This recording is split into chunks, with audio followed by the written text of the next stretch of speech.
Jack Rankin, why are they opening a new hotel for asylum seekers in Datchet?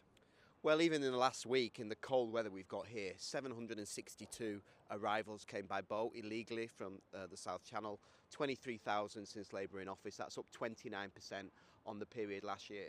So the reason communities like mine fundamentally are being affected by this is because we continue to have lost control of the English Channel and illegal crossings there. And frankly, my view is that that's because of the removal of the threat of the deterrent, Chris.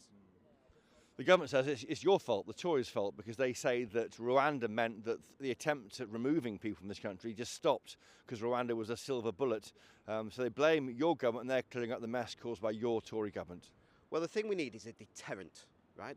The individual adults concerned, and in my constituency they are single adult males, they're illegal economic migrants, but they're making rational decisions arguably for themselves. What we're the mugs for putting the pot of gold at the end of the rainbow. We need to remove that. And that's what the Rwanda deterrent was all about. And one of their first moves in office was to pull that before it ever became into operation. And I think in the increasing numbers, 29%, I think we can point to the removal of that deterrent as a significant factor.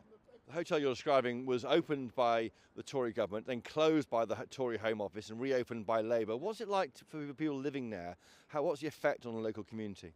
Well, we made some progress, but obviously we've gone backwards. The Labour Party said they would close these hotels. I understand they've opened 14 in the 6 months that they've been in office, and now a third of MPs are being impacted, a third of constituents across the UK.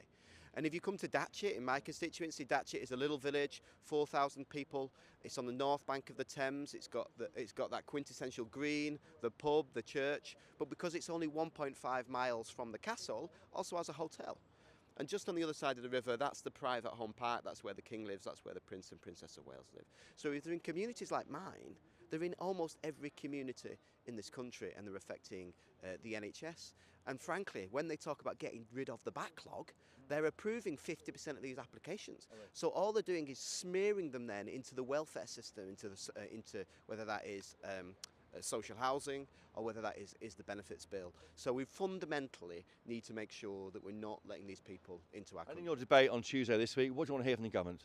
Well, we want some answers. So things about when is this hotel shutting down, who is paying for it, what impact that's having on local services. Frankly, we got 24 hours notice in Datchet of this hotel, and that's what we're finding quite common. So we need to know what is the timetable for shutting these hotels down, what is the prioritisation list, and frankly, we also need what the government is going to do to deter these people coming to our country into the future.